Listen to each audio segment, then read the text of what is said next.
Helpful हैं। तो जो भी बात करेंगे उसको पहले ध्यान से सुनना। एक बात हमेशा ब्रूस ली सर की याद रखना कि जब भी आप पहली बार कोई चीज़ सीख रहे हैं या सुन रहे हैं तो हमेशा कोशिश करना कि आप अपना दिमाग बिल्कुल खाली रखें। भले आप पहले से बहुत कुछ जानते हो, आप सामने वाले से बहुत ज़्यादा महान हो, अपने आप को बहुत ज़्यादा महान मानते हो, लेकिन कोशिश करना कि सबसे पहले उसकी बात सुनना, फिर उस बात को अपने दिमाग में प्रोसेस करना, मतलब एनालाइज करना क्या सही है क्या गलत है। उसके बाद आप उसका रिस्पॉन्स लेना कि आखिरकार इस पे क्या डिसीजन लेना, क्या करना है। तो सबसे पहले हम लोग बात सुनना कि आखिरकार क्या हेल्पफुल है क्या नहीं। आखिरकार अब हम शुरुआत करते हैं एक छोटी सी कहानी से, जो वो कहानी काफ़ी पुरानी है, लेकिन इसको मैं थोड़ा अलग तरीके से नए मॉडर्न में सुनाता हूँ। देखो, हर किसी ने सुना होगा कहानी एकलव्य की और अर्जुन की के एकलव्य से अंगूठा मांग लिया गया था, क्योंकि वादा करा गया था कि अर्जुन को ही महान बनाया जाएगा। तो इसका मतलब है कि अर्जुन महान नहीं थे, अर्जुन को महान बनाया गया है, क्योंकि अगर एकलव्य का अंगूठा नहीं लिया गया होता तो महान अर्जुन नहीं एकलव्य होते।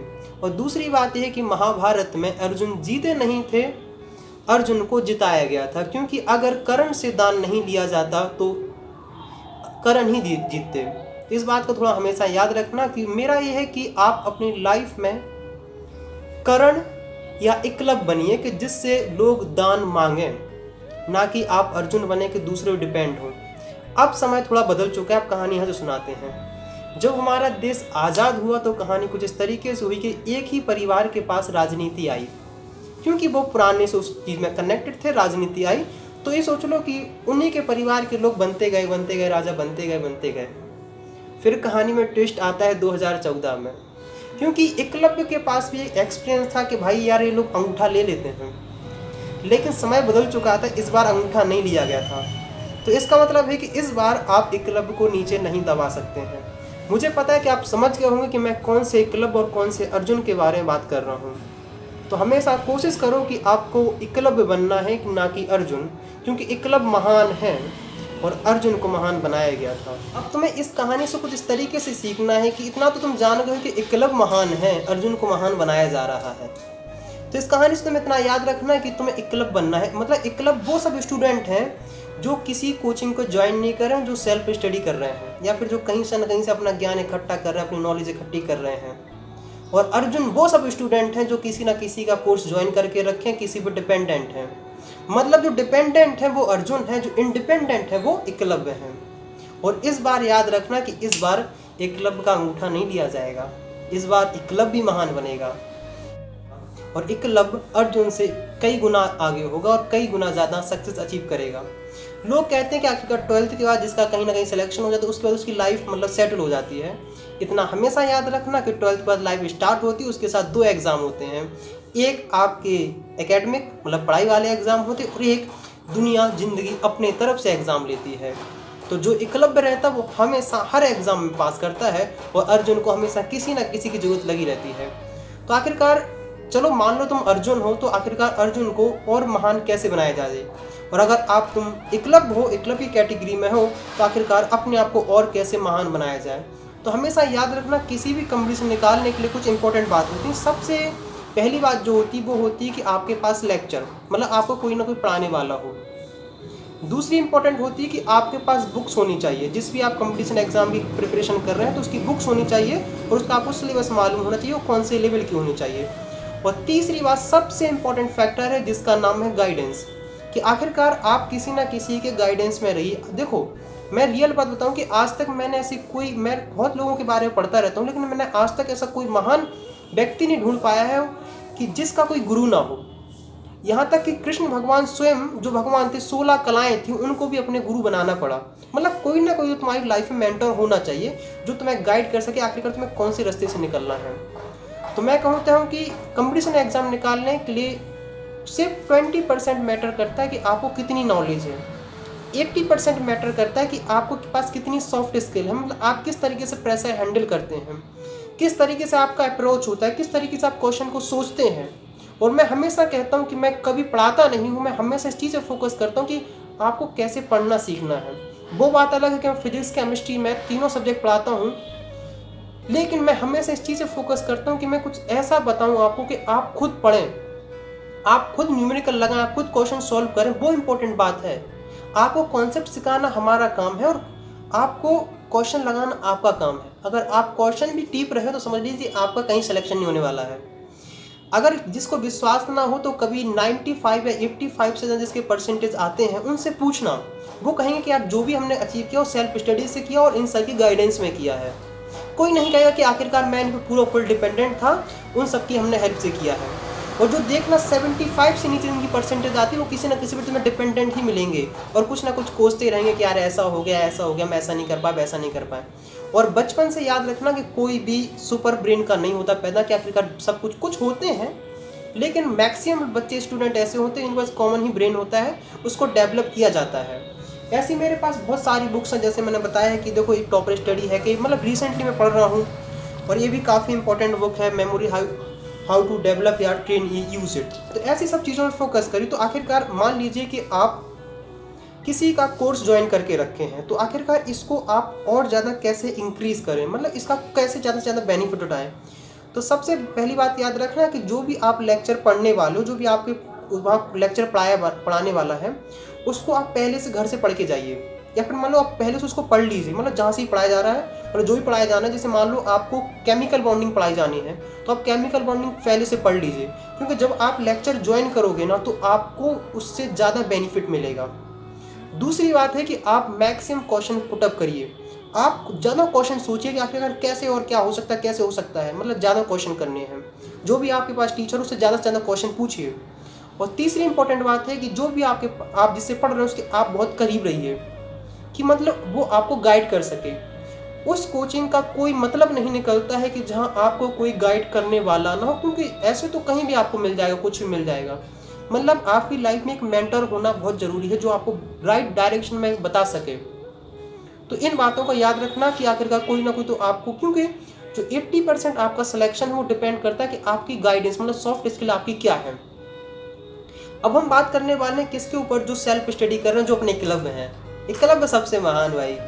तो आखिरकार एकलव्य को कैसे महान बनना है और ज़्यादा, एक तो बात है कि खुद की डेडिकेशन है, खुद तो पढ़ रहे हैं भाई, तो खुद में तो लगा है, लेकिन आखिरकार और कितनी मेहनत करें कि वो सिलेक्शन पा लें। क्योंकि अब एकलव्य बहुत ऐसे देखे गए हैं जो बिल्कुल किनारे से चूक जाते हैं सक्सेस अचीव करते करते, लेकिन ऐसे बहुत हैं जिन्होंने सेल्फ स्टडी के दम पे सब कुछ अचीव किया है। मैं भी एक स्टोरी पढ़ रहा था, उसमें बताया था कि एक लड़का ऐसी जगह से है कि जहाँ इलेक्ट्रिसिटी भी नहीं है सही से और ना कोई ढंग का रोड है, वहाँ कच्चा सड़क है, और उसने IIT क्लियर किया है, वो भी अच्छी रैंक से। तो ऐसा बात नहीं है कि आखिर कई बार सुना हो कि सिर्फ लोगों ने NCERT पढ़ के ही नीट निकाल दी। अभी हाँ पिछले साल न्यूज़ आई थी कि एक बूढ़े, मतलब बूढ़े तो नहीं कहेंगे, 60 साल से उनकी एज है, बैंक से रिटायर्ड हुए थे और उनने बिना किसी कोचिंग के नीट निकाल दिया, मतलब MBBS में एडमिशन। मतलब गवर्नमेंट कॉलेज के लिए लोग लाखों लाखों रुपए देते हैं, कई सालों से तैयारी करते हैं, उन्होंने 1 साल के अंदर तैयारी करी और निकाल दिया खुद अपने सेल्फ स्टडी से।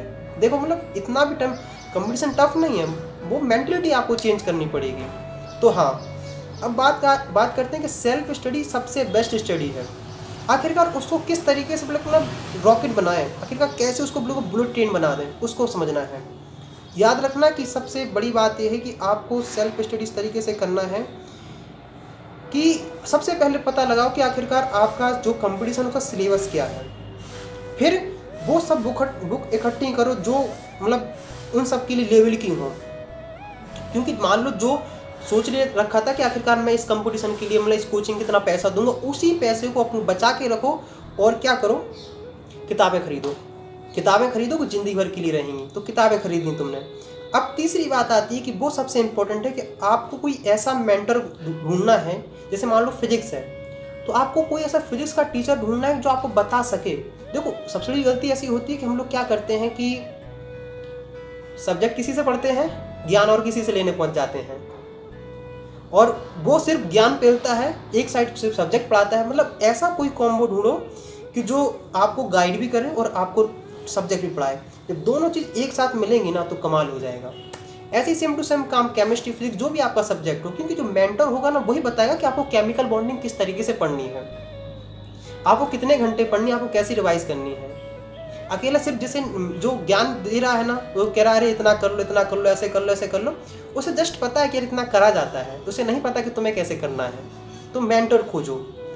जब आपको ये सब मिल जाए, और हाँ देखो मेंटर खोजने के लिए तुम्हें खुद मेहनत करनी पड़ेगी। रियली में मैं बोल रहा हूँ कि उसके लिए तुम्हें खुद मेहनत करनी पड़ेगी। अगर मान लीजिए कि मुझसे कोई क्वेश्चन पूछना है या फिर मानते हो कि मुझे उस काबिल मानते हो कि मैं आपकी कोई हेल्प कर सकता हूँ, तो आप वीडियो के किसी भी कमेंट्स में लिखना #AXKP, फिर उसके बाद अपना क्वेश्चन लिखना, जो भी होगा मैं उसके लिए आपको वही आंसर दे दूंगा या फिर कोई सेपरेट वीडियो बना दूंगा जहाँ बताऊँगा कि आपको इस तरीके से करना है। और बात रही कि ऐसा ना सोचो कि जो पेड कोर्स खरीदे हैं वो बहुत कुछ करेंगे। अच्छा घोड़ा किसी भी रेस में दौड़े ना तो विनर ही बनेगा, चाहे वो कुछ भी कर लो यार। और गधे को कहीं भी दौड़ाओ ना, किसी के साथ भी दौड़ाओ, तब भी गधा ही रहेगा। तो अब लोग कहते हैं कि इस कोचिंग से ज़्यादा सिलेक्शन हो रहे हैं। बात यह है कि उस कोचिंग में ब्रेन अच्छा जा रहा है, जहाँ अगर ब्रेन खुद अपने ऊपर मतलब जहाँ ज़्यादा ब्रेन अच्छा जाएगा वहाँ से सिलेक्शन ज़्यादा होगा। बिल्कुल सिंपल सी बात है। लेकिन कुछ बच्चे होते हैं, जैसे मान लो उनके पास इतनी फाइनेंशियल प्रॉब्लम होती है, कोई कोचिंग ज्वाइन नहीं कर पाते, कुछ ना कुछ प्रॉब्लम होता है। और बहुत सारे बच्चे ऐसे होते हैं जो 85 से % ऊपर आती ना, उन्हें पता है दूसरों को पढ़ाई समझ में नहीं आता है। सबसे बड़ी बात है वो सिर्फ यूट्यूब पे आते हैं डाउट्स क्लियर करने के लिए। बहुत सारे बच्चे होते हैं और वही देखना कंपटीशन फोड़ देते हैं, वही देखना रैंक ला देते हैं, वही देखना अपनी परसेंटेज बढ़ा लेते हैं, क्योंकि वो अपने तरीके से सीखते हैं, वो सेल्फ स्टडी करते हैं। तो मैं कहूँगा कि आखिरकार यूट्यूब पे सिर्फ अपने डाउट्स क्लियर करने आओ कि आखिरकार मुझे कौन कौन से डाउट्स क्लियर करने हैं। ऐसा नहीं कि बिल्कुल टीप रहे हो, पूरा पढ़ रहे हो, नहीं। जो डाउट्स क्लियर करने वो करो और खुद से भी करो। या और ऐसा भी कर सकते हो कि जैसे मान लो जो टॉपिक आपने पढ़ा उसे एक बार यूट्यूब पे जो फ्री वीडियो अपलोडेड है उनको देख लो। यकीन मानो इन सबसे बहुत ज़्यादा बेनिफिट होगा। तुम तो सिर्फ 11-12 की बात कर रहे हो ना, लोग इंजीनियरिंग की जो कोचिंग होते हैं ना उनमें भी कोई पेड कोर्स नहीं खरीदते हैं। ऐसे यूट्यूब से मेहनत करते हैं और वीडियो निकालते हैं, यहाँ से वहाँ से, वहाँ से यहाँ से, और मेहनत करते हैं और अच्छी जॉब पा लेते हैं। तो मुझे उम्मीद है कि अगर देखो किसी को लगा हो कि मैंने किसी को लगा हो कि मैं किसी के बारे में अगेंस्ट हूँ या फिर ऐसा कोई नहीं है। मेरा एक ही मोटो है कि आपके पास नॉलेज बिल्कुल सही पहुँचे और आप ज़्यादा से ज़्यादा सेल्फ स्टडी करें। आप जितनी ज़्यादा सेल्फ स्टडी करेंगे ना, देखना उसको आपका पढ़ने का नज़रिया बदल जाएगा। आपको इतना टॉपिक बेहतरीन आएगा कि जिसकी हद नहीं है। सोचो, मैं ये नहीं कह रहा हूँ कि किसी को फॉलो करो नहीं करो, और मैं मान के चलता हूँ कि जो बच्चे किसी को ब्लाइंड फॉलो करते हैं ना वो मानसिक गुलाम होते हैं।